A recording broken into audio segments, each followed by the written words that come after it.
Welcome to Unit 4 of Living a Spiritual Life, entitled The Soul. In this unit, we're going to be talking about the soul and what it does, and we're going to try and appreciate and understand the soul. And we are hoping that you can answer these questions at the end. How is the soul related to spirituality, the body, and the mind, and how can you use your soul to become happier and healthier? In this, we'll look at the faculties of the soul that Baha'u'llah mentions, and that's the mind, which represents a capacity for rational thought and intellectual investigation, the will, which represents the capacity for self-initiation, action, and the heart, which is a capacity for conscious or deliberate self-sacrificing love. The three faculties are not that hard to remember, so I hope you can stop now and write them down. These are going to be important for you not only in this class but in the future for you to relate to these. If you can't remember, that's the mind, will, and heart. And we are also wanting you to reflect on how these faculties of the soul can be used. And again, this would be a good place to stop and think about it. Write down your answers and such. I'm going to give you a slide here that kind of gives you lots of different ideas. And again, probably a good idea to pause or to go to my website or to the course site and look at the PowerPoint, which you can control and go through slowly. So what I'd like you to do in your class is to write what you think about these faculties and how you can develop your soul using them. And one of the things that we're going to be doing throughout the course is using the mind to read and study, the will to set goals and practice, and the heart to meditate and reflect.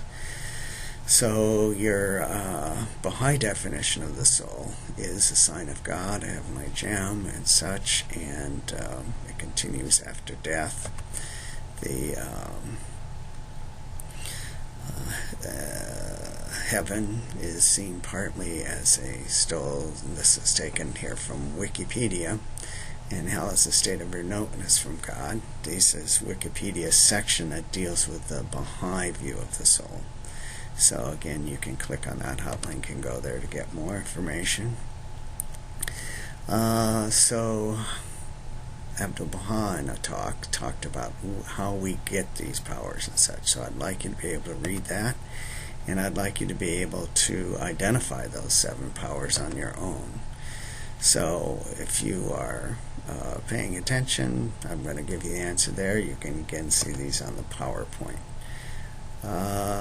So here's another place where you're going to need to pause and think, how do these 7 qualities relate to the earlier 3 faculties? And I'll give you some ideas here. Here I'm putting the 7 qualities and then the faculties of mind, heart, and will, and giving you just some ideas. These are not solid ideas, they're just things that might be helpful to you in your processing. The relation of soul and body is described in the Baha'i writings. In one place it says the body is like a horse and the soul is like the rider. And in other places, the metaphors of the soul as the soul of man is the sun by which the body is illumined. So these metaphors are helpful for us to understand the soul's relationship to the body and the mind. And here the temple of man is likened to a mirror, and the soul is the sun. So this will give you some ideas. So earlier in the program I asked you to compare your answers to these questions that I had asked, and this will give you a chance. You've learned a little bit here, you've thought and reflected, and see if you've developed any deeper insights.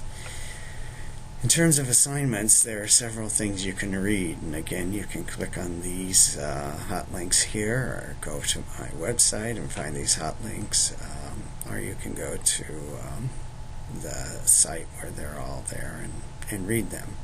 They're usually about 2 pages and rather quick to get through. I also think if you're interested, it would be interesting for you to read Wikipedia's idea on the soul, which gives a lot of different opinions and ideas, and you can also just do a search online by typing in soul and see what you come up with. Last assignment is to read Hatcher's concept of spirituality, just the parts that I'm mentioning here. This will give you more of an academic, intellectual understanding. So this is a read and study. It's really developing your mind, that part of the soul. And finally, in terms of developing the heart more, I want you to contemplate or meditate on some selections from the writings of Baha'u'llah on the human soul. And again, you can get to that by clicking here. These meditations will be inspiring to you. And when you're done with all that, you can go on to the next module.